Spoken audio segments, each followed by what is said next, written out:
All right, so we'll go ahead and start getting going. We're 2 minutes in. Man, I am so excited. I got two of my good friends here. Um, I want to keep this super professional, but I don't know if you guys ever seen The Kings of Comedy, and Steve Harvey had to be the best intro person on the planet. And the way he introduced every single comedian, I've always wanted to do it. So I'm gonna say screw it. And I'm gonna go Steve Harvey. And if you don't like the language, then you probably don't belong on this webinar. But I'd like to first introduce my motherfucking friend, Jason Hennessy, who I've known for over a decade, one of the baddest SEOs in the industry. This guy is an entrepreneur, a dad, a good friend, an amazing business person, someone that I look up to. So proud to have a partnership with. We've grown together substantially. We're going to go into that story and how that happened. Ladies and gentlemen, give a virtual hand to my motherfucking friend, Jason Hennessy, please. Whoa, it took a different turn here. Yay. And next, we have another friend that I've known for, I don't know, probably around the same time as Jason, if not a little bit longer, Seth.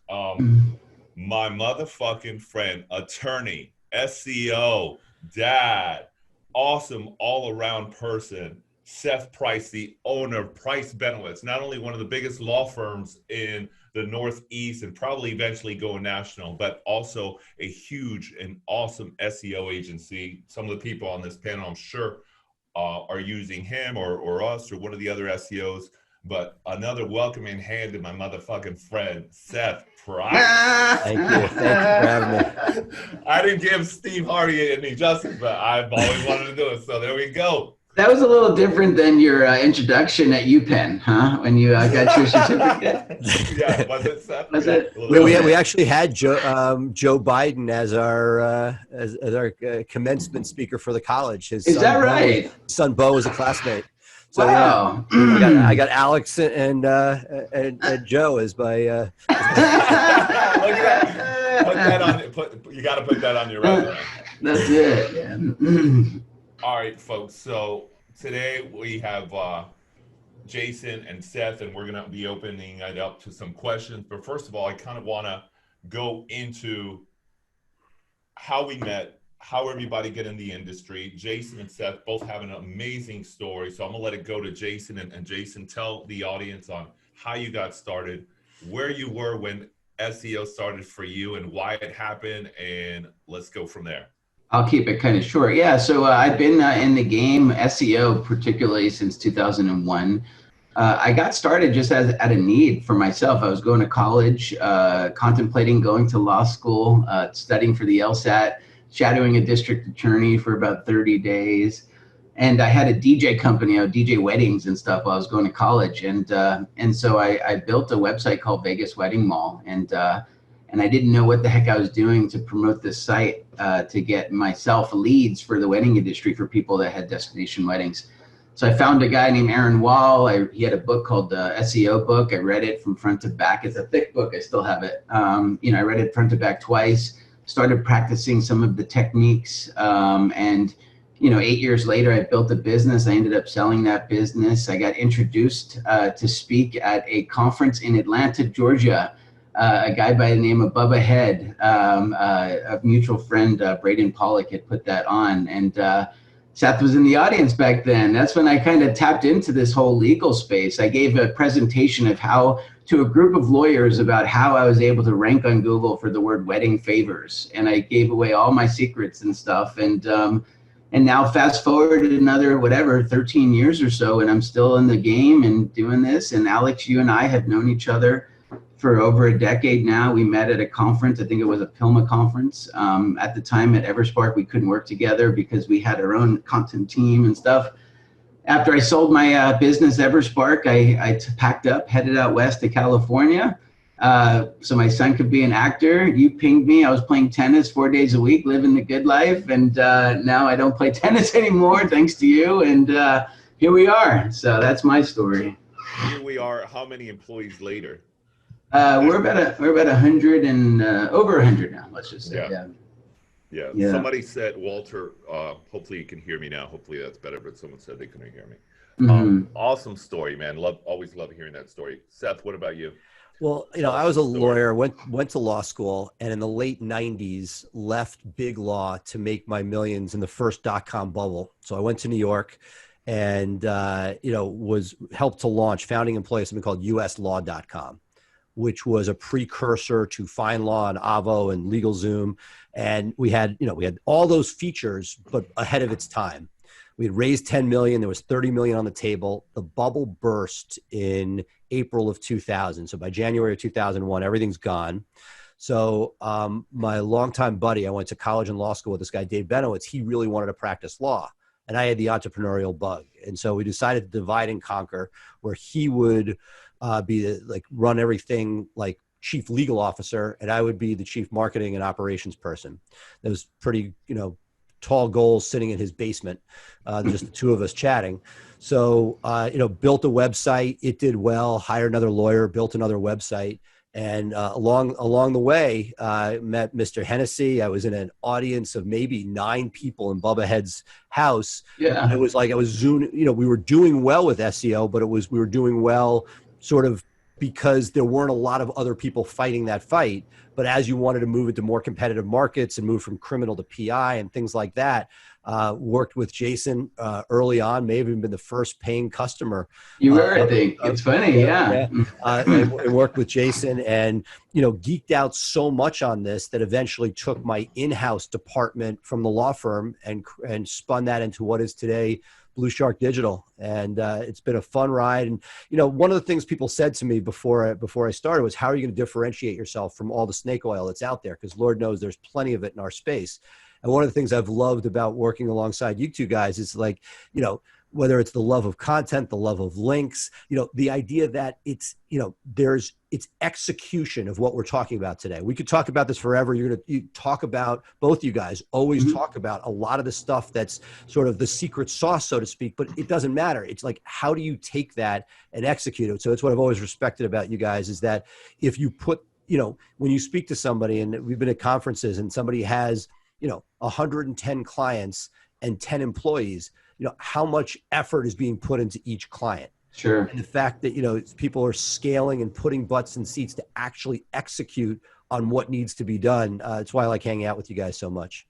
It's awesome. Likewise. Yeah, lovely. So a little info about me, if everyone on the panel doesn't know me. I'm Alex Valencia. I'm a co-founder and owner of We Do Web Content with my wife, Yvette, who's got all the brains and looks, and started this after I got laid off from the financial industry in the early 2000s. And, this business turned into something as a passion project, just something to get through. And here we are today. I started with just content alone for years worked. I think we all started right around the same time, where we were just writing tons of content for law firms across the country and blowing it up for them. And then, 2009, 2011, around that time, 2011, 2012, the content became really saturated online. And, we really needed to partner with an SEO firm to really give the clients the results that they needed. Content was still performing, and we were partnering with other firms. But to get to the next level,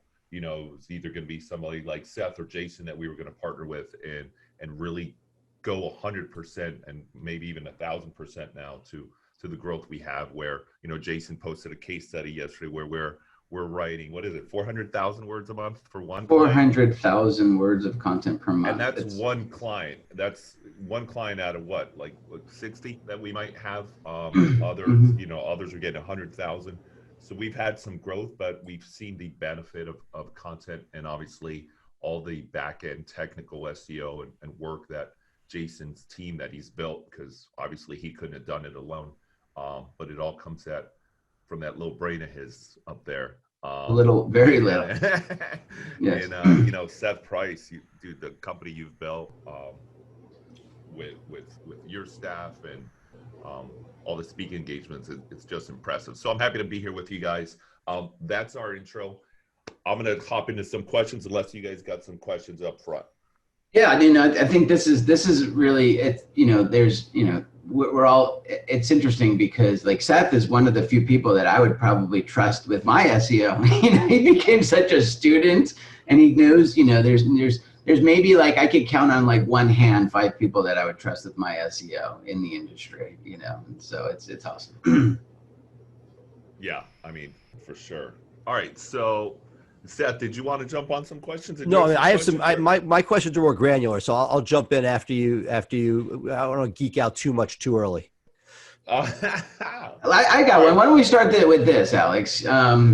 So Seth and I were doing this back in, let's just call it 2008, right? And now we're doing it still. I think I've got more gray hair. Don't let the light fool you than Seth does. But that's why I have the hat. But here we are still at it, right, in 2020. And Google has really made our life a living nightmare over those past, 12, 13, 14 years. So what's your thoughts on kind of what radically changed from 2008 to now? Like, with in terms of whether content or full strategy, what's your thoughts? And you're talking about with respect to organic, like ranking on organic. Like, what was the big change? Like, what were some of the things that we used to do that worked that no longer worked? Like, Well, look, the things that are most evident when I first met you was, exact match, anchor text, spam in volume, move the needle. Yeah. And to a certain extent, it still does, but they clearly made it. If you abuse it, they're going to slap you down. And there was a whole period where that sort of became persona non grata. I think that what we've seen since has been Google looking to determine, what is an authoritative answer to a question. And then if you look through that prism, and whether it's content, whether it's links, whether it's your coding, and we can talk about local separately, that Google, each thing they're doing, besides trying to make money for themselves, with local service ads and everything else pushing the organic down, but everything they're doing is trying to decipher who's the kid in their basement practicing law and what's the legitimate firm that's going to give you a real opportunity to get a great legal answer to your case or great representation. So that I think what's happened is the ability to game the system has gone down. Sure. And that instead you're basically, and you did this back in you were one of the first people to do this. It was, we are almost like digital PR agencies trying to say to Google, hey, this is the guy you should put on TV. Mm-hmm. And that if you continue to put great content out and great links out, that's the 1-2 punch that moves the needle. And that it's just gotten, the games that can be played have been suppressed. And while there still are some, the majority of the hard work is blocking and tackling, which is why you have over 100 employees, because in order to move the needle, you can't just have a team in Singapore or in the Philippines, spamming like crazy. It takes technical blocking and tackling to get that work done. Yeah, no, I completely agree. And we went through some of those war stories where all of the links that we built, we had to disavow just to kind of get back on the good graces of Google. One of the things that I've seen, so like if we even go back further, like to 2001, when I first get started, when I told you I was reading that book, and I'm like, oh, I implement this, and wow, look at this, like back then I was just going in and like spamming the meta keyword tags, and it was working, right? Right. What I mean? When your title tag, literally, you changed the title tag, and you could get traffic. Yeah, it was like, right. But there was not a lot of competition. Like I was one of maybe like, I don't know, 200 people in one vertical that were kind of doing these little techniques, right? Nobody was really being super competitive. So that's, and then Google came along the way. Then it wasn't a matter of, I'm just talking like on page. I ignored technical SEO for many years. Like I paid no attention to technical SEO. All I was doing was the link building, aggressive link building. But then the other aspect of it was the way in which you write your content. Back then, you were really like optimizing your content for the bot first. And absolutely. Like I was guilty of this more than anybody. When right? we started, you saw the site. Remember, a criminal lawyer in Washington, D.C., if a criminal defense case is needed, a criminal lawyer is who you should call. And it's bolded in the first sentence, and it's bolded in the third paragraph, The density was like 80%. And I would get yelled at by my law partners, like, this is nonsense. I'm like, it's working. Now, to Google's credit, they don't want that. It's not a good user experience, and they've sort of forced people, and Alex's team is as good as anybody at this. You write real content, you want to make sure your term is there once per paragraph, but it's like, keep it natural. Google's smart enough to know what is going on. You don't want to like ignore it, but at the same time, if you go too heavy, it counts against you. Yeah, and then so I fast forward now, so it's like complete opposite, right? Like with RankBrain and everything else that they've done, they've got a lot smarter. They have a lot more resources. Now it's really truly, it's about some of the indirect signals that they're looking at, right? Who is satisfying the intent of that particular query, right? Who, like, somebody has a problem, well, somebody has a solution, somebody has a question, somebody has an answer, right? Yes, the authority is giving you a shot at even being on the first page, right, with links and stuff. But now it's really a matter of like, hey, somebody does a Google search, they click on the first result, they're there for 7 seconds, they click back. Well, guess what? That person, if enough people are only on that first result for 7 seconds, that's going to be position 9 in a couple of days. You know what I mean? Like, but that's why I'm a true believer that video is keeping people on the page a little bit longer. So if you can create a video and keep it up high above the fold, that's going to keep people on the page a little bit. But anyway, it's more about like a lot of those indirect user experiences now that is really kind of keeping people in the top 3 positions. Well, I'm gonna throw one to Alex, and Jason, feel free to chime in, because this is a debate we have internally. Assuming finite resources, right? And everything the answer could be both. But if you have X number of words for a client, for a money landing page, do you like the 2,000, 2,500 mega page, 50, whatever it is, versus saying, here's one solid 500 word page and then 4 supporting pages back up? And I get that it's both, but how do you sort of allocate time between mega pages versus a library of information to support that page? That's an awesome question. So like you said, I would say both. We've been going more towards a lot of, we call them skyscraper pages. Hennessy's team does a great job with, itemizing the content strategy for a client depending on, audits.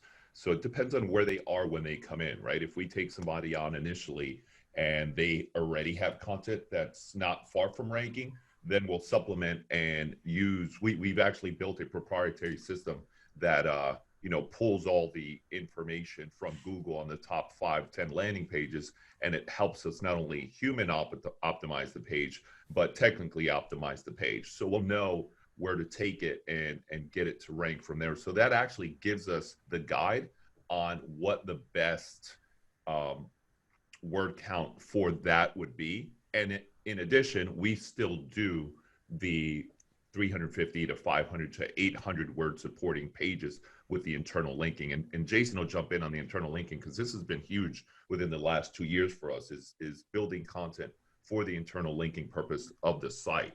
But again, to the answer to the question is, we do both. I think the long form and the short form with supporting is great strategy, but so many people are going long form now that you'll be ranking one day and then 2 months later somebody's ranking a little above you because they built a better page. So you just got to always be on top of it. And Jason, I'm going to throw sort of a tweak on that, which is, you see the studies nationally that talk about, hey, of the people who rank for this type of term, the majority have these skyscraper pages or mega pages. How much of that is the fact that those are people that are doing 1,000 other things good? Do you think the length of that page is definitive, or is that just part of an overall strategy? It depends on the competition of the particular query, right? So, right, for an FAQ, you could rank without a whole lot of authority, right? But when you're trying to rank for, Washington, D.C. personal injury lawyer, right, that's a whole different story, right? And so in my opinion, it kind of really, it depends on the particular query, and, and it's, long gone are the days where you just write a page of content and that page of content is just going to always rank on the first page of Google, right? Or even the top 3 positions of Google, because once you get there, right, now if you expose what works to the people below you, right? And so the people below you are just kind of like, oh, well, let's just look at the top 3. We do this, right? whenever there's a shakeup in the Google algorithm, there's winners and there's losers. And if I used to be a winner and now I'm a loser, well, guess what? I'm reverse engineering the strategies of the new winners, right? And I'm seeing, oh, wow, interesting. They have a video on the page. Oh, interesting. Look at their internal links. Oh, interesting. They have, 7,000 page skyscraper when we have a 1,200 word order. You know what I mean? So like, so it really all depends on the particular query and the question, and just reverse engineering of the top 3 results. And it changes, right? And look, and as we saw, like, there was a day, a couple of weeks, months back where Google made a mistake and everything got scrambled. You texted me, you're like, are you seeing this? And you were like, literally, and I'm like, yeah, I'm working at Home Depot now, man. Like, literally, I'm like, I'm out. I saw guys who had literally not touched a website in 5 years were like top of the search ranks. Jason's like, I got some guy in your market who has nothing and he's showing. Yeah, yeah, so, man. With that said, something that we are seeing, I'm curious to see your thoughts on this, is that, and whether you see it for good or for evil, depending on how you perceive Google's intentions, we both have people in different markets for both my firm and our respective agencies that have been sort of perennial 3-pack people, for lack of a better term. And that what I have seen has been that, although organically, I guess there's been less of this, but definitely when the local, that we are seeing the desire of Google not to show a perennial number 1. There are guys nationally, big mega players, TV, that have done crazy things with their SEO, and that it's almost like they're trying to be egalitarian to give, 4, 5, and 6 a shot.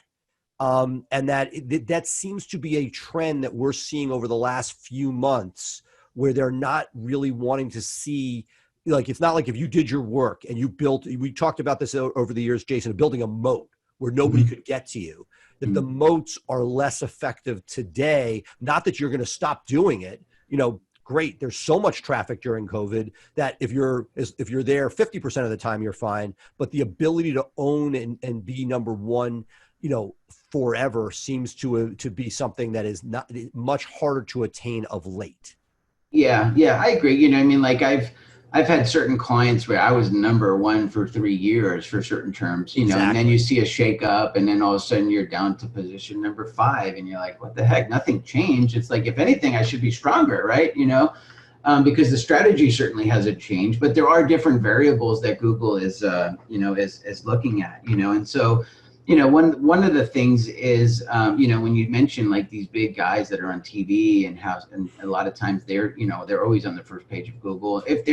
If they're doing it, I've seen people on TV that just completely ignore, right? Playing the SEO game for a second. Yeah, the people that are actually playing the SEO game. Well, if you think about that, right? If somebody does a lot of TV advertising in a particular market, what happens is they get higher click-through ratio, Exactly. Right? And so, because people, when they're doing a Google search for, Dallas car accident lawyer, and they see, my Dallas car accident lawyer did blah, blah, blah, blah, and then they see a brand that they recognize from billboards and TV, right? It'll have a higher, right. Yeah, they can have a higher click-through ratio. And so that higher click-through ratio is a signal that Google's it's debatable, but in my opinion, it's a signal that Google's looking at. I'm sure it is. Plus, right? they have the direct traffic, because people aren't like calling anymore. They're sitting on their phone and Googling it. And they're Googling the brand too, and that's another signal. So all that traffic. So just like social signals coming through or traffic coming through, we all, love traffic. For us, like in Virginia, we can't make money off of, issues with babies.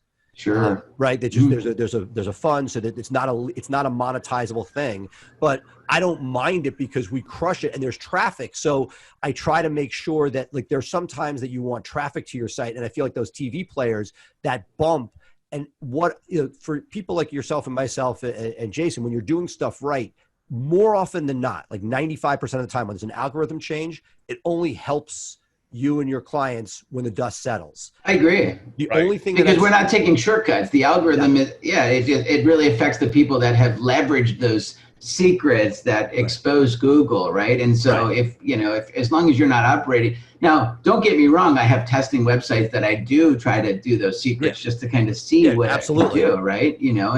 And heck, sometimes it doesn't hurt, if you have a throwaway site that you can test out, right? Who cares? You know what I mean? Like, we live for. That's what we're up at 2 in the morning.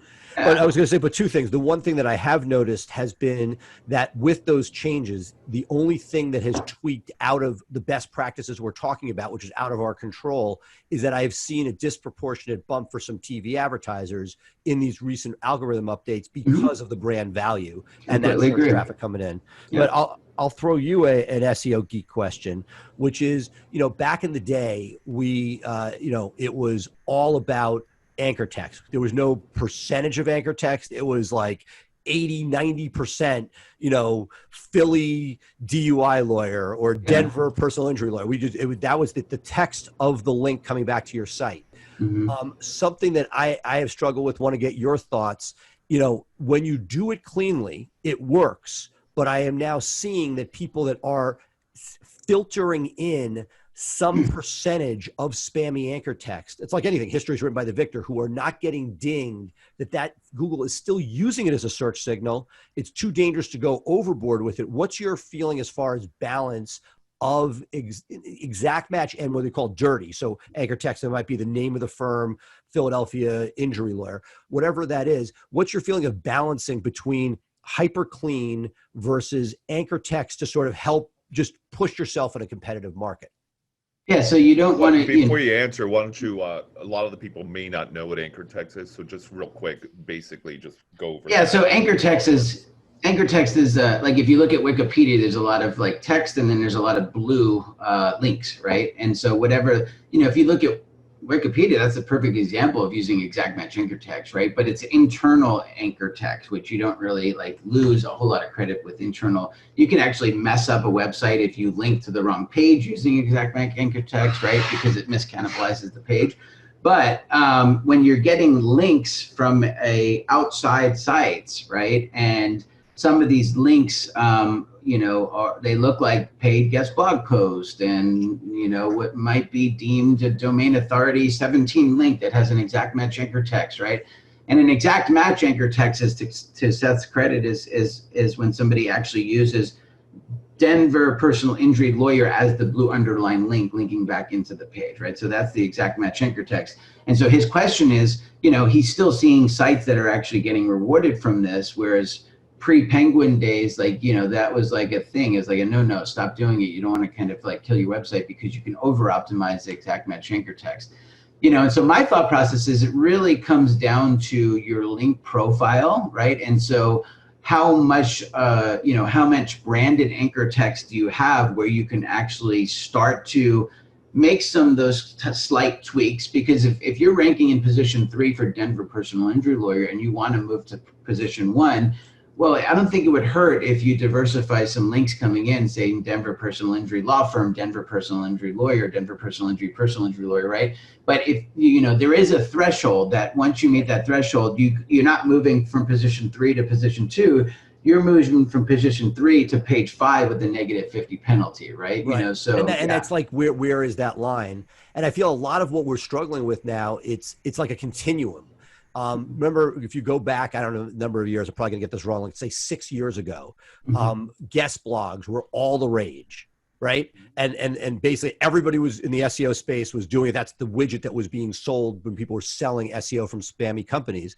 And, basically they sort of tried to penalize it, but Cutts came on one of his video podcasts or whatever they called it in those days. And he was like, no, it's not that a guest blog is bad. It's a spammy guest blog is bad. Sure. Right. So it's like most of the stuff, whether it was directory submission, commenting on a blog, any of the stuff that we do, if done real, going back to the beginning of our conversation where it's done authoritatively. If you have a client who's a badass lawyer who's like, AAJ leadership, and they go and they make a comment on a blog in a thoughtful way with a link back to them. Or Reddit, right? Anything. God bless if it's a thoughtful comment back. The problem is that it gets to do it in volume, that and that we're seeing sort of, I believe we're seeing a resurgence of this, because just next to LinkedIn messages wanting 15 minutes of my time for a consultation about something, the next most popular email are guest blogs. Sure. So as that thing starts to spike and it's like, oh, well, I can move stuff in a cost-effective way, you could tell that at some point there'll be that Google's going to be like, there'll be an article in the New York Times about the market for guest blogs, and it'll get slapped down again. And you're just, it feels like, you're good until you push beyond reasonable. And the question is, where is reasonable?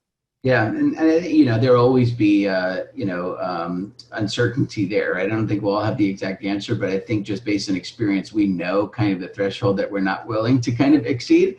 But one of the things that you raise a point, because there's a lot of people on this call or webinar that's listening that get those same emails that you and I do about, hey, I'll get you guest blog posts, and and then somebody, your agency, right, or my agency, like.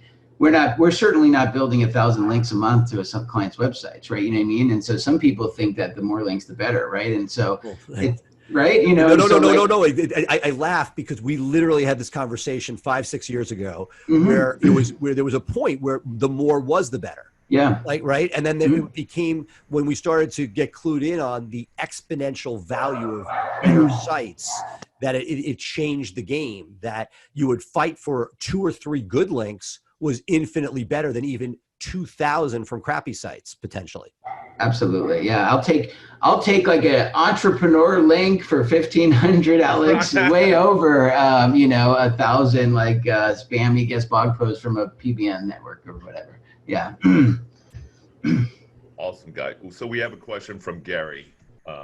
Gary asks, is it better to build a website like drugwatch.com to generate legal leads, or build multiple microsites to generate leads? Which one, in your opinion, is a better way?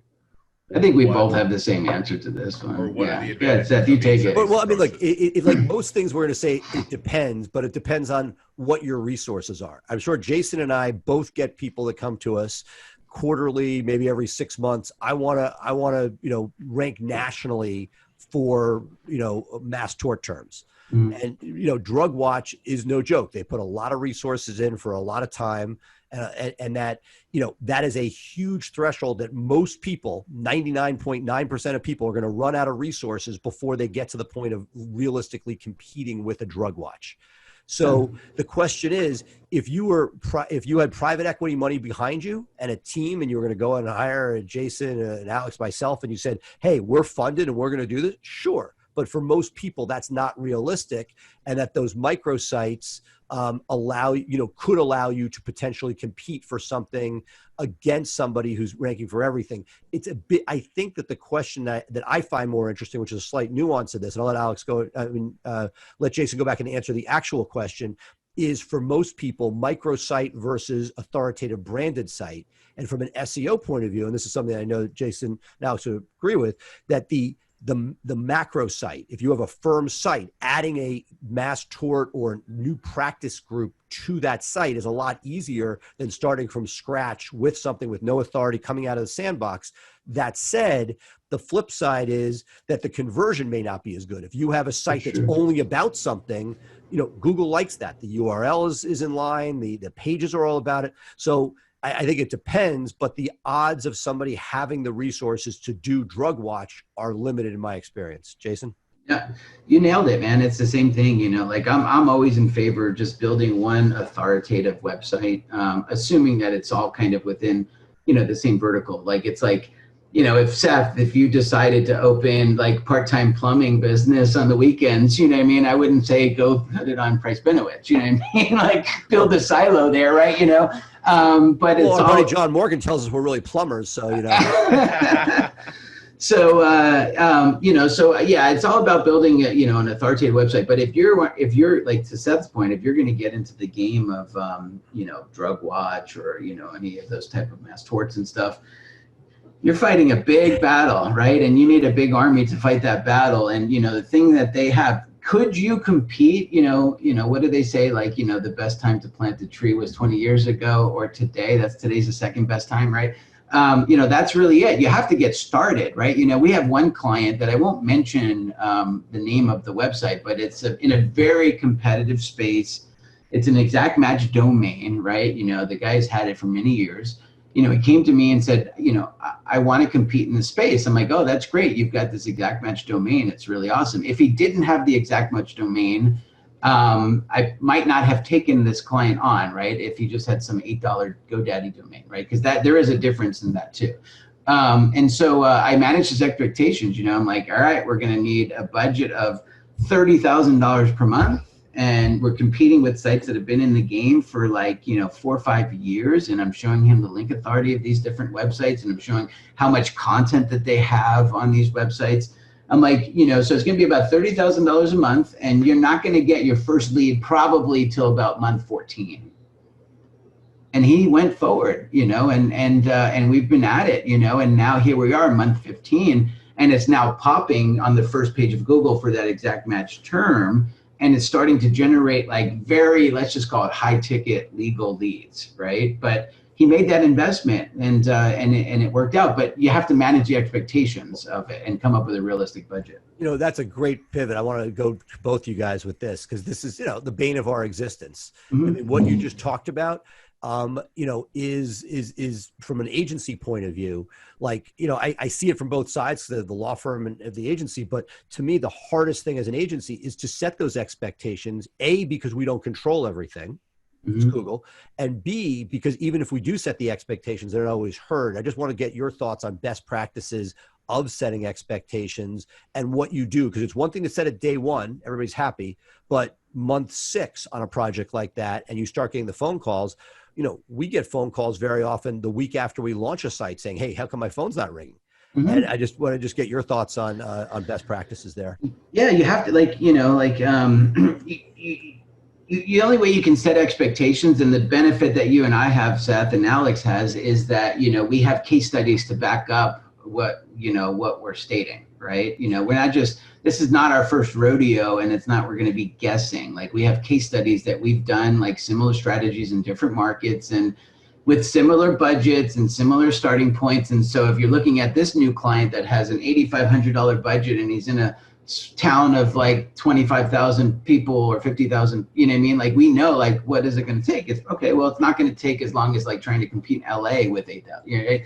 So we can manage the expectations from that perspective. And that's all we can really do. At the end of the day, if we think about this, the analogy that I like to use is, Seth, if your wife goes outside one morning and she sees that the grass is brown, right? She's going to come back in and probably yell at you, right? And say, what the heck, Seth? You got one responsibility. She doesn't care that you own Blue Shark and then Price Benowitz and you're busy. I grew up in New York, so I haven't touched a blade of grass. I hire a guy to come do it. But you continue I'm struggling with my grass. Right. Yeah, but the grass is, brown. It needs to be green, right? And so, at the end of the day, right, there's really 3 inputs that you can control to get the grass to turn green. There's probably more, but in this reference, right? So you could water the grass, you can mow the grass, or you can fertilize the grass, right? And if you do that enough, given the uncertainty of the sun coming out, if the sun does never come out again, well, you don't have a shot in hell of getting that grass green. So that's the uncertainty that you can't control.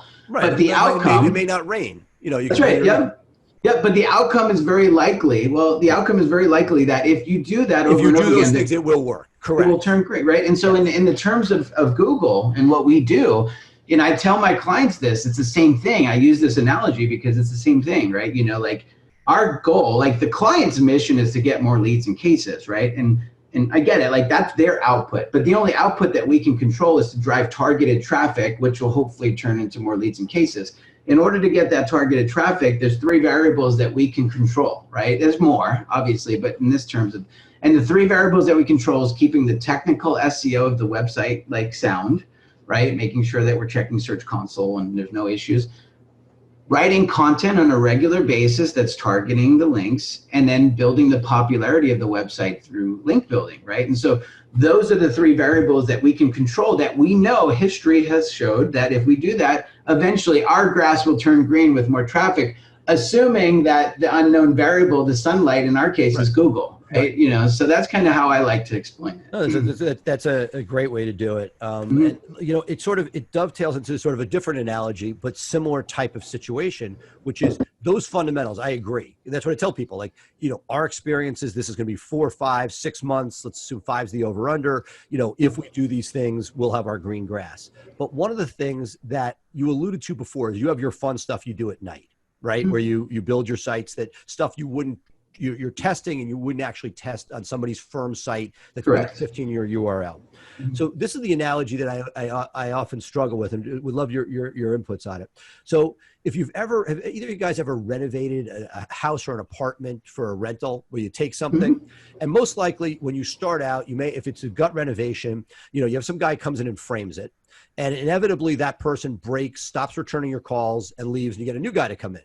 Now, the new guy doesn't come in and say, "Oh, this is great, I'm going to use this." That's the first piece. So the first is like getting those fundamentals. But once you're completing that renovation, there are things that you do. If this is for yourself and you're going to own the rental, and you go and you don't pull a permit for something, if it breaks, you're going to fix it, right? But if you're selling something and it's not going to be in your control anymore, and you don't pull a permit and something happens, you may end up getting sued. You could get sued if a renter has something bad happen to them. But what goes on behind the walls?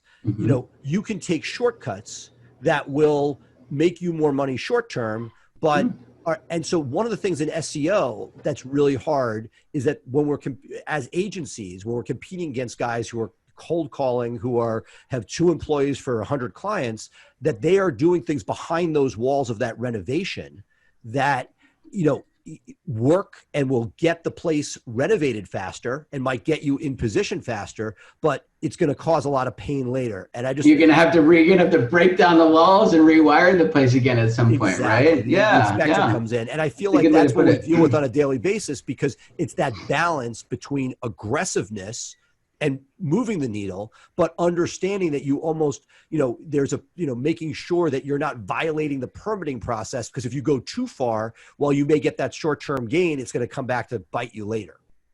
Yeah, a good example of that, because like like a lot of times, when we're working with a client, somebody will like hop on a call and pitch them, and if you need to be smart, you need to see what else is out there. So you should be hearing these pitches occasionally, right? Because maybe there's like something that they're sharing that you might not know, or this is how people get out of contracts with those type of practitioners that you're talking about, is because of that. But one example was somebody got access to one of our clients, analytics. They gave them access. They're kind of getting vetted, and one of the things that this person said was, "I'm concerned, man. Like, it's really good. It seems like the SEO is working, but man, your bounce rate is really high, Yeah. Right? It's like, attorney bounce rate. Yeah. Yeah. Your bounce rate is really high, and so then this kind of like tipped off the attorney, I need to get him a call with you. What the heck, why is our bounce rate 70%, man? Like, you know what I mean? Like, and so like, I get on the call, I'm like, I could fix this, man. I'm like, first of all, let me explain how bounce rate works. That's the most important piece, right? Right. So let me explain how bounce rate works, right? So in Google, when somebody does a Google search for, DC personal injury lawyer, and they find Price Benowitz, right? And they read the content and they watch their awesome videos and they look at their reviews and everything else, they're going to call them, right? Because they landed on that page. They might not click through to the About Us page or the contact page, because Seth does a good job. Seth does a good job of putting the phone number right at the top, and they click on it, right? And so now they're on the page with Seth's intake department for 15 minutes, and that becomes a case, right? To Google, if you go back later, that shows as a bounce, right? It shows as a bounce because they didn't go through to another page on the website, right? Yep. And so if you're doing a good job from a legal perspective, you don't want people going to other websites. You're getting them to the entrance points, and you're getting them to take action, right? And so I told this attorney, I'm like, hey, listen, I could fix this. It's a really quick fix. This is what I'm going to do, right? I want to remove the phone number from the top, right? And so to get them to call you, we're going to make them click on your Contact Us page where they can get your phone number. And then we'll basically get this bounce rate down to like 30%. Are you cool with that? Absolutely not. Okay. And right. Yeah. Yeah. So that was my answer to that one. Well, no, and look, that's a great example, because, Google doesn't give us all the data. Over the years, when we started, they got a lot more. We get a lot less. You want data, you pay, you don't even get that much for paying anymore. So the idea that Google knows the difference between a 2-second or a 1-second bounce rate or bots coming in or whatever it is where there's a problem. And they also know what's nonsense, right? If there are bots coming through that they're raising it, who cares? And if there's and if it's but if it's legitimate traffic, they know the difference between a 2-second bounce and a 4-minute bounce. And they've talked about that publicly for years. The worst part is we can't see it, our clients can't see it, but I think that's why you don't check common sense at the door. When you're looking at like search traffic for a given term, you get such bad information from Google that, as long as you know that there's money out there with people who would be interested in those words, even though it may be a nominal amount per month, those micro numbers, I just ignore them. And pretty much there's a certain amount you have to go with. This is our money keyword. And if people are not searching it, so be it. But I'm going to build the pages to get there, assuming that if somebody is searching that, I want that traffic. And one thing is that, I wouldn't say this, right? If I had an e-commerce website and my bounce rate was high, I'd be very concerned about that, right? Because people are getting to a product page and they're not getting to the checkout, right? Okay. So like in that example, like I take bounce rate very seriously, right? That's a whole different example. But in law with, our direct response stuff, don't pay attention to that. All right, we got a few questions that came in. All right, so first one, you can both answer. Mr. President, you only have 30 seconds. Someone just said Seth looks like a sports announcer. He totally does. So what are the best free and paid for forums that articles can be posted to? Best free, I would say LinkedIn Pulse is a great one. Any of the medium.com is good. If here's the thing, man, if you passed the bar and got into law school and have tried some big cases or whatever, you have some notoriety in your space. Leverage that notoriety, and become a contributor on, some of the legal sites, become a contributor on, I know, Alex, you're part of the Forbes Council, right? You know what I mean? Like, that's not a free one, but it gives you kind of the bragging rights to then use that to kind of, right? So like it just takes effort like everything else. Look, I'm gonna ask one back at you, Jason, because there's no shortage of places to go. Your feeling, because some of the better ones, historically better ones, or in the medium term, went no follow. What's your feeling of getting stuff posted to more authoritative places with no follow versus places that might be less with follow? I pay absolutely no attention to follow versus no follow. That's just my personal philosophy. You want the Wikipedia link. Here's the thing. I'm not going to pay somebody $500 for a guest blog post on a no follow link. Don't get me wrong. But that's the point, because the really great places that charge not 500 but 3,000. Yeah. Well. Exactly. So like, even if it's a Forbes agency council that's a no follow, there's trust signals, in my opinion, agreed. That gets sent over. And it's part of that mosaic. In that, look, if Google had its way, they would eliminate backlinks, because it's the one thing that we can manipulate, right? Alex you can't really fake, domestic written content. That's right. But, right. The days of way back when with the overseas content gone, that's been gone for years. So, to me, it's, if you are looking at it, and they still work, right? Links work, anchor text work, all these things are still in there, but you got to think that everything that Google is doing is trying to find some alternative to links. And if the idea that, just like what I mentioned before, that how like, guest blogs were all the rage and then they got shot down. It's like, while, some of these big business publications that you could post these pages to, like the question was, post your articles to, that the idea that they were getting spammed, now that they put the no follow, it reduces the spam. So the question is Google like saying, hey, let's make sure that these mega authoritative places, they put the no follow to make sure they're not spam, but they're still trust signals. They absolutely are. That algorithm. 100%. Yeah.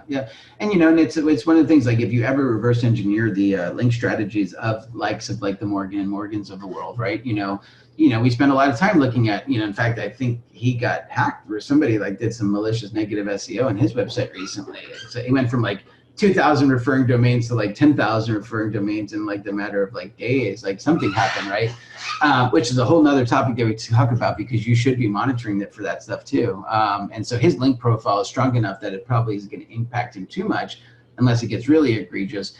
But when you look at his profile, there is, at the top, like you look at his links, it's like Wall Street Journal, New York Times, USA Today, like all of that stuff. And a lot of those are no follow, right? But that's okay. Right, but it's legit. I mean, but look, the other thing, and that's what you can't tell, but he's naturally what we talk naturally, about, yeah, it's not fabricated. He's a PR machine, right? Just living and breathing. That's right. And so you get that, and again, that's what it comes down to for SEO. I mean, I remember years ago you reached out and started doing work with PR agencies way ahead of your time.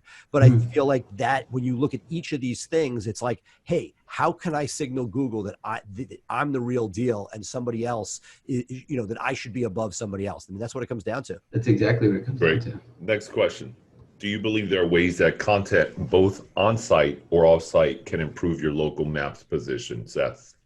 Yeah, I mean, we focus a lot on local content, again, SEO is great, but we're now playing, if the new normal is local service ads, paid, map, and then organic, we have to pay that much more attention, not that we weren't already, to the local. And that local content is important. And, we were talking before about super authoritative places to get content and links back. We're playing the local game, hardball. And if, just like we might, just like we want a CNN, link, we're trying to, sculpt links and content in the local community, because we want to get every possible signal to Google that for a local search, given that that's what a client's goal is, that we're able to show through content, through links, through anything else that we can do, that local search result is the best to get that pack placement. Yeah, no, I agree completely with that. And, I would just add that, whenever you do Google searches, even in the GMB, it's like, this is ranking. It doesn't say this is ranking, but it says this page, or this website references motorcycle accident, right? And so it's in bold. So it's obviously like scanning the website for relevancy for particular queries and popping into a GMB if there is a GMB for that query. So we know, and then there's things that you can do with schema and markup, and to also kind of help Google kind of understand the semantics of and relevancy of a page from an on-page perspective. So yes, definitely focus on that. And then from an off-page perspective, yeah, there's all kinds of tricks. Posting, sponsoring Little League teams in your local community and getting local links back to the website, doing a press release that you can write and embedding embedding maps within the press release. Like, don't get me wrong, there's still some like secrets, if you will. Like that's probably something that most lawyers wouldn't just do, is take a map embed and put it on a press release, and because it's not common. But some of those things like have been proven to kind of work and help. Right, and look, it's I think that for all of us, my analogy is throwing spaghetti at the wall. Is embedding those maps the golden goose? No, and that's why the sort of videos that you see online where, hey, you do this one thing, it's going to solve all your problems. It's not. We have no idea. We're not sophisticated, the Google algorithm, but I can tell you, if you took 10 ideas, like embedding that map, like sponsoring, if you hit all of those different check boxes, we don't know which it's like marketing. We don't know which 5 are going to work. 5 are probably worthless. They're laughing at us. Like, why are you wasting your time? I mean, we're being smart about it. You're not, it's stuff that intuitively should work. We've seen potentially you've isolated it and done an experiment with one of your test sites, but generally we're dealing with low domain authority sites. We just want the ecosystem to be, hey, this guy is relevant in this area, so that when they're looking for a local answer, that it makes sense for you to be associated with that location. And one thing, when you just mentioned something that I want to kind of talk about. So when we go through and we're going, because when we take on a client, the first thing that we do is we go through their links and we create a disavow file, because we don't want to associate with any of the bad links, if I didn't think about this in one way, like I would go through and I would just sort it by domain authority, and I would just disavow anything that has like a domain authority of like 20 or less or 15 or less, right? But the thing about it is like, when you go out and sponsor your daughter's softball team in like her little town, right? There's no way her softball team is going to have a domain authority of 70, you know what I mean? 3. But Yeah, but that link is very valuable from a local perspective, right? And so I would say that the link itself is not, but it's if you can get a story being told. yeah, that's exactly. Yeah. So that's what I'm saying is like, be careful with your disavows because you might just, if you're just doing it holistically and just kind of following a formula of everything below this, get rid of it, it could hurt you. Yeah. Let me ask some, because you just said something that, most of the stuff I was shaking my head in unison. I'm just a little confused. So how much disavowing are you doing? Because we've gotten a lot of signals from Google, not to worry about it. So again, I guess it also depends. If you have a client that has a couple bad links, not the end of the world. If you're inheriting somebody who's been spamming for years, it may be different. But I want to get your thoughts on when and how to disavow. We do it within the first 30 days that we get a client, and then we do it every 3 months. Gotcha. Yeah. We see impact from doing it. So you're finding that the sculpting of the links from that. So and this is a great example. Google tells you a lot of things. And many times, like it's crazy. It sounds like, almost like my mother-in-law, where you're sort of like, it may or may not actually be what they want you to do, but they're sort of, or it is what they want you to do. Propaganda. It's going to be good for you or not, it's another story. So this is, great examples of where Google has signaled, hey, you shouldn't do this. And then, but if you do it, it'll actually help you. And we've seen that again. I think they were saying, don't do guest blog. I mean, he came out and said it's okay to do it, but they're trying to change behaviors that if you ignored them, you would actually do better than if you listened to them, which is kind of knowing when to take the advice and when not to. I've gotten a site that, we have actually a mutual client and, Alex and I that, was getting hacked, spammed, right? And so they were doing a lot of negative SEO and it had an impact. It really had a radical impact. Yeah. Like they were successful at it. And it happened in a short period of time. And so we went in and we filed the disavow and we recovered from it. We didn't have to do like but you're saying even if you get a site that's doing fine, you're still playing the disavow game. We are, yes. Gotcha. Yeah. Interesting, because it's like there's so many different. We have seen people that have had massive spam attacks, and that if it gets the good news is if they're so crazy. It used to be people would say, hey, I'm being attacked, because we both know a bunch of people who were sort of very influential during the Google Plus days. They were always, I'm being attacked. And it was just them sitting building the links, and Google was onto that. They basically said, there was one point where they said there's no negative SEO.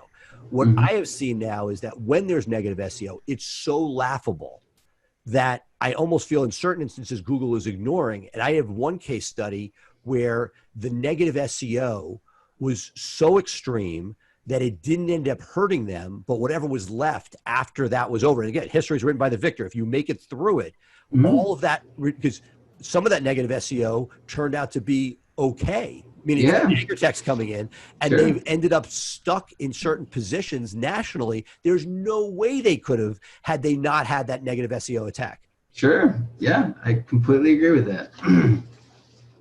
Another question. .com still better than .law, .lawyer, .attorney? It's, to me, in fact, somebody did a case study, Bill Hartzer actually did a case study stating that, I'm not sure if all things were equal, but he said that .nets are actually treated more favorable than .coms in Google. And so, I guess you'd have to kind of really look into that case study and see all the variables. In my opinion, it's a matter of domain age.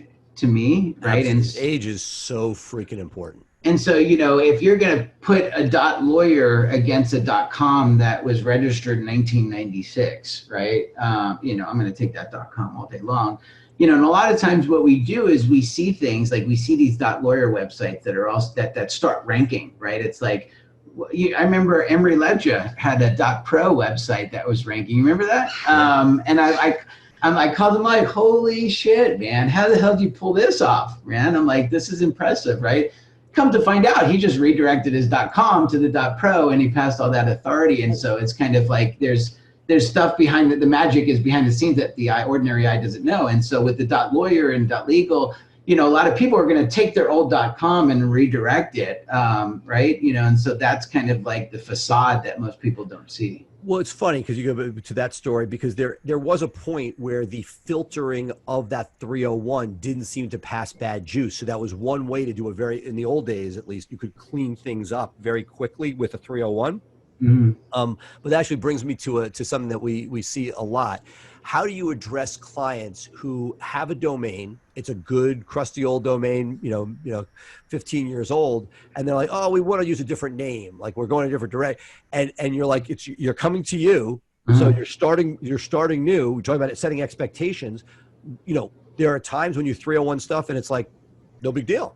And there are times when Google is not loving it for whatever reason. How do you set expectations where it's a risk? Because history being written by the victor, if it goes straight through, they love you and they're sending you a box of cigars. And if it turns out that it's one of those ones that doesn't quite, mesh immediately, it will eventually, you'll get your grass green, but it might take a season. Yeah. How do you set expectations when there is no certainty as to how it's going to be affected?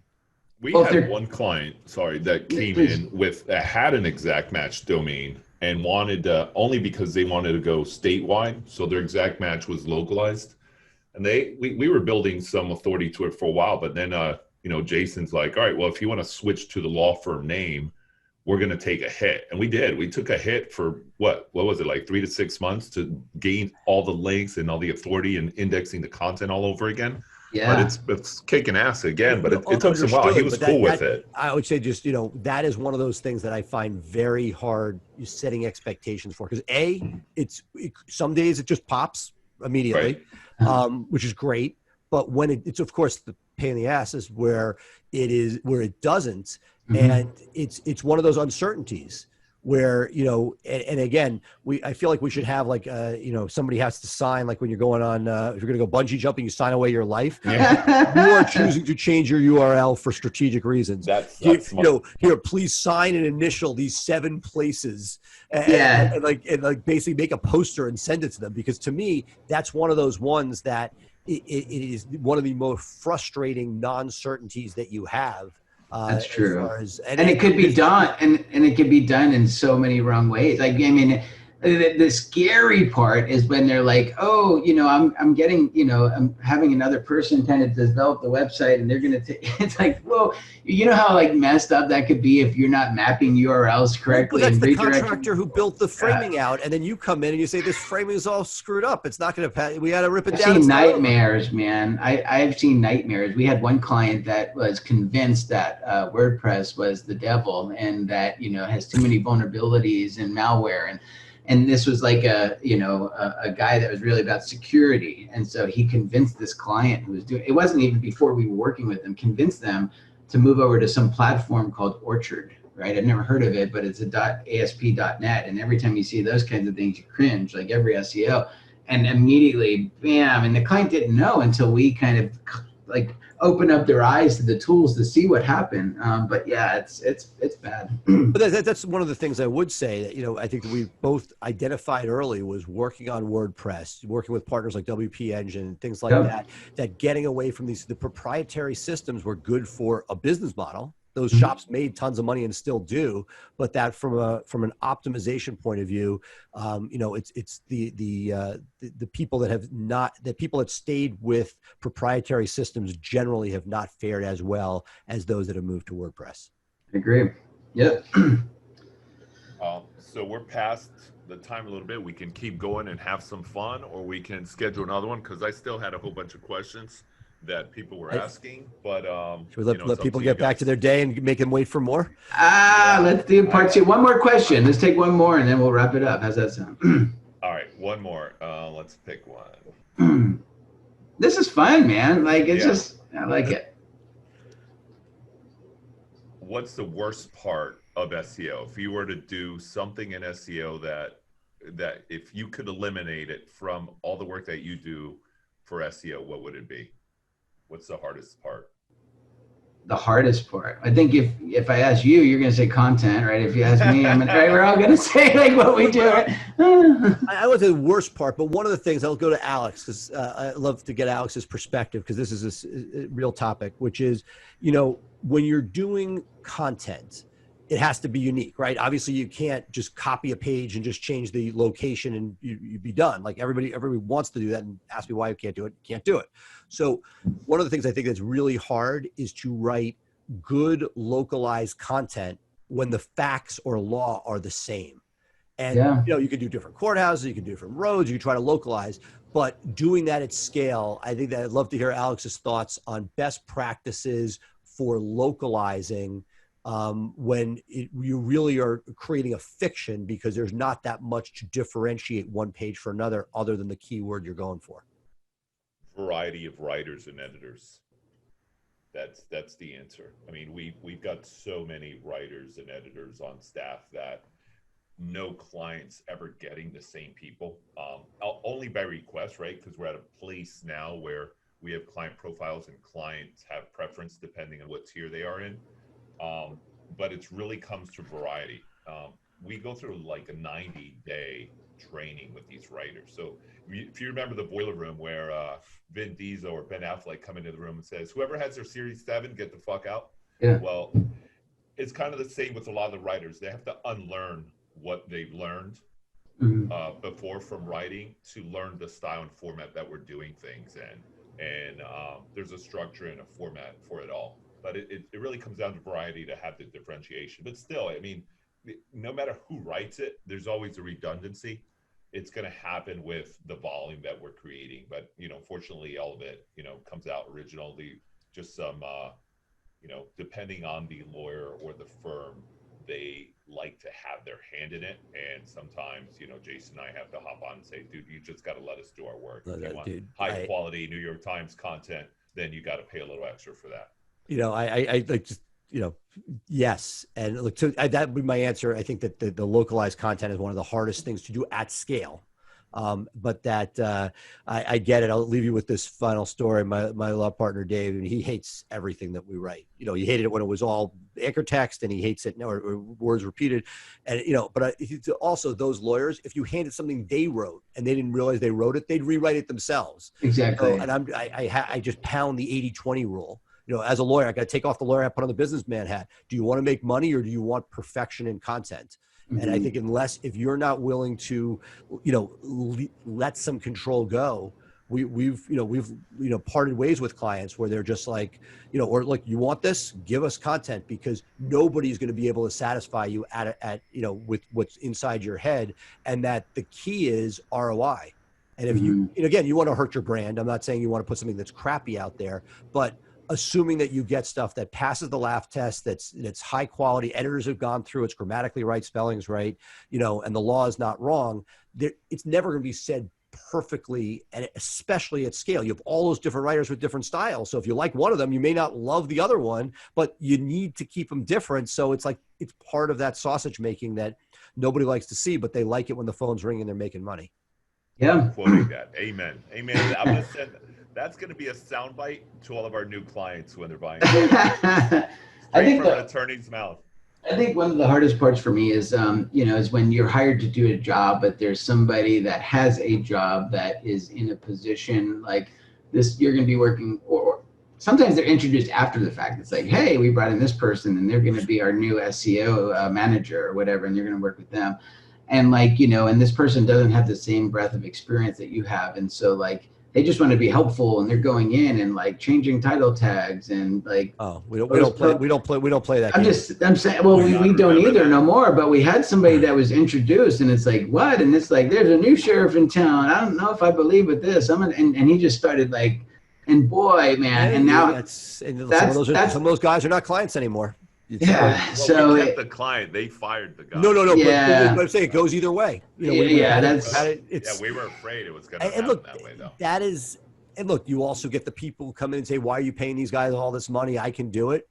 Yeah. Look, Jason knows this because he knew me back in the day, and I'll conclude sort of with why I even started the agency. I'd have a guy, and he'd be my right-hand person. It was 1 year it was a girl, and they'd stay 2 years, and then they'd go off and they'd do something else. It wasn't like they were competing with me, but they made more money, they learned the stuff, and then I have to start all over again. And what we realized was the reason that we started and built the agency the way we did, which sounds very similar to the way you guys do things, is people do things in their given thing. You have people who do paid search, they're not doing content. People doing content aren't doing links. And so when you get one person that comes in, they may have an expertise in one area, but it is rare that they are that well-rounded, so that, what they, while they may have really great insight into one area, the other areas could be their blind spots. And that it's just incredibly painful. We've kept some, we've lost some, and it just, no magic answer there. What I would like to think is that what we set out for, I'm sure you do too, is look at people as a partner. And if the person's coming to the table with ideas, and you can have a really good exchange of ideas and accept some and challenge others and meet in the middle on some stuff that you can, great. But if it comes from an authoritative place, it rarely works. I agree. Yep. And it's almost one last thing. So like it's taking all, because for us, even when we're hiring like SEO, like analysts and stuff, like, the going rate is going to be between 70,000, whatever. It's not cheap to hire like somebody that actually knows what they're doing. Right. And so for somebody to bring in one person, like you said, that is a generalist, if you think you're going to save money by kind of hiring one person, well, they're not going to write the content. You're still going to have to write the content, right? You're going to still have to have links. You're still going to have to do technical SEO. This one person that you think is going to do all of this stuff is not, and so when you think about paying an agency $7,500 or plus, right, you're getting everything, right? You're getting the collective resources of the payrolls that we have, right, with experts in their particular fields. So it's not always a winning proposition to kind of bring it in-house because you think you're getting it a little bit cheaper. Well, no, and that's my point. Of the people kept leaving, and then the person leaves, and you're starting from scratch. Exactly. And you frankly don't know what they know. That's you right. Like them because they're there. So interpersonally, you want to believe people, and that's I think that's what I've seen. And very often, whether we win and the person leaves or that person stays, you find out 3 months later the person that was causing all this trouble is now gone. That's right. It happens time after again. So when are we doing part 2, man? This is awesome. We'll have to schedule it. I had a lot of fun, man. Thank you for setting it up, Alex. Let's do part 2 because we still had a lot of questions. I want to talk about how to go into content and SEO for 2021, how we managed COVID for our clients. So there's a lot to talk about still. So let's get number 2 scheduled. There's still over 30 people online that wanted to continue hearing you guys. Is that right? Thank you. Thank you guys. We appreciate you. Yeah. We had a packed virtual house. We could barely fit them in. I love how you tried that scarcity trick with your copy, man. Oh my God. I called you out on it. You did. Should I do it? Should I not? That's awesome. But thank you guys all for joining. Do we have some chats? Hold on, people were asked for last. Yeah, this is good. Very good. Thank you guys. This was awesome. Yep. Thank you guys for joining. So look out for an email or Facebook or something for another invite, maybe next month or in a couple weeks, guys. Seth, man, awesome having you. Jason, always a pleasure. Love you. Likewise. Guys. Peace out. Peace, guys. Thank you.